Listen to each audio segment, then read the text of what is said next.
नमस्कार सांग माने जय जगन्नाथ मु अंजलि आपण मानक स्वागत करुच्ची शिवमृत लाइफस्टाइल रे मु आज आपण मानक पई गोटे बढ़िया रेसिपी लेके आसीची। सेटा होची मटन झोल। सखाळु सखाळु आमे दी जण जाइथिलु पिला मानक स्कूल को छाड़िबा पई। बाटरे जाउ जाउ देखिलु मटन बिक्री होची। मटन ता डाकिला हमको आसो आसो मते नियो। सेउटू आमे कोन कलु ना मटन दुकान गलु 650 ग्राम मटन किनिलु। मटन किणिक नहीं घर को आसिलु। यापर मटन को भल भाव में मुझे धोईदेली।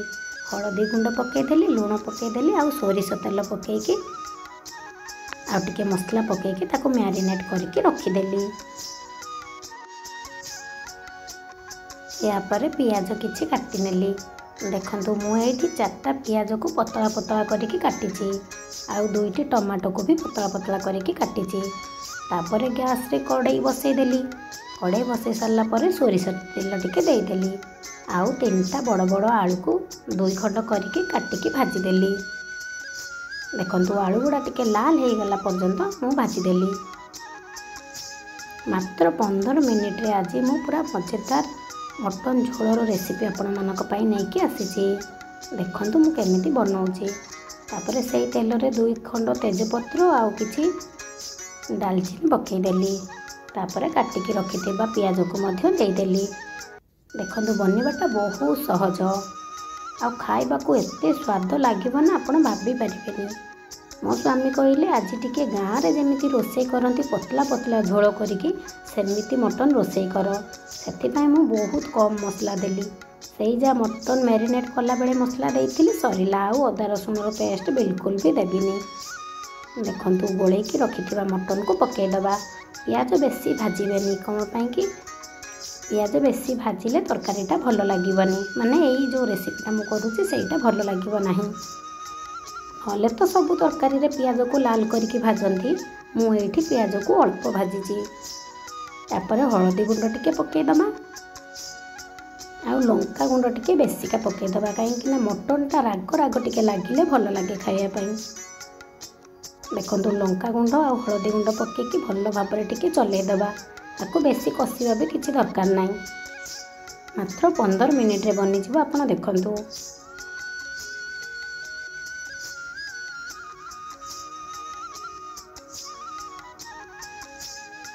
तापर धनिया गुंड टिके पकई दबा। मटन ले तो बहुत इम्पोर्टेंट धनिया गुंड।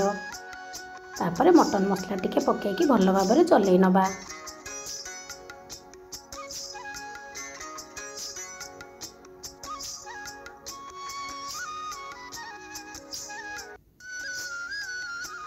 मात्र 2-3 मिनिट पाई कषिबा, बेसी कषिबा नहीं। देखंतु एपरि भाबे मटन को कषि नबा। कड़ाई को टिके कभर करी कषि नबा। देखंतु कड़ाई कभर हो गला। या परे मटन रु पानी बाहरी आसिलानी। ताको भल भाव में टिके कषि नबा।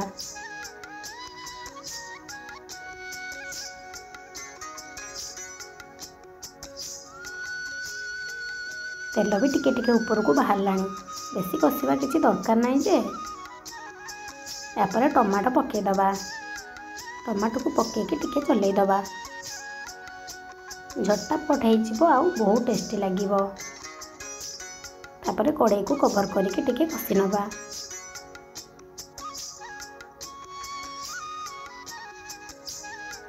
मु मात्र 2 मिनिट कषिथिली मटन को। तापर भाजिकी रखिथिबा आलू को पकईकी टिके चलई दबा। स्वामी को आज फरमाइश थिला ना पतला झोल। सेथिपाई मु आउ बेसी मसला कषिलिनी कि बेसी मसला देलिनी। देखंतु एहीपरि भाबे मटन को कषि दबा। तापर जेतिकी आपण झोल रखिबा को चाहिबे सेतिकी पानी देई दबा। देखो मु एठी 2 गिना पानी नेइछि काहेकि ना मो स्वामी कहिथिले पतला झोल खाइबे बोली। सेतिपाई मु एठी 2 गिना पानी नेइछि। देखो मटन लो कलर भी टिके टिके आसिलानी। मु एठी 2 गिना पानी देई देइछि। या पर कोन करबा ना गैस रे प्रेशर कुकरटा बसई दबा। प्रेशर कुकर रे 5टा सीटी देई दबा। काहेकि ना हमर जल्दी बनैबार अछि ना सेतिपाई। नहले कड़ाई भी बसई हो जाता किंतु मुझे जल्दी बनइबार थिला बोली सेटिपाई मु प्रेशर कुकर रे देइथिली। सबू मटन को प्रेशर कुकर रे ढाली दबा।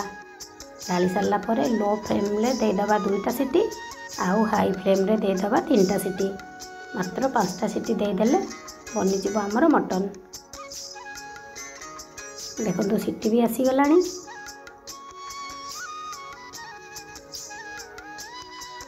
5टा सीटी पूरा आसीगला। यापर गैस टी को बंद करदबा और प्रेशर कुकर को ठंडा हवापाई 5 मिनिट छाड़ीदबा। देखो तरकारी कलर यापर धनिया पत्र देदबा। आउ घरे मुईटा घरे बनई गरम मसलाटा टिके दे देकी तरकारीटा उल्हेदबा। देखो तरकारी कलर आ केमती मांसर पूरा हाड़ भी अलग हो जाइए माने भल भाव में सीझी जाइए। यापर गरमा गरम बाड़ी दबा गरम भात सहित। देखो तरकारी कलर केमती है आ जेमिति मो स्वामी चाहूले पतला झोल सेमिति पतला झोल भी है।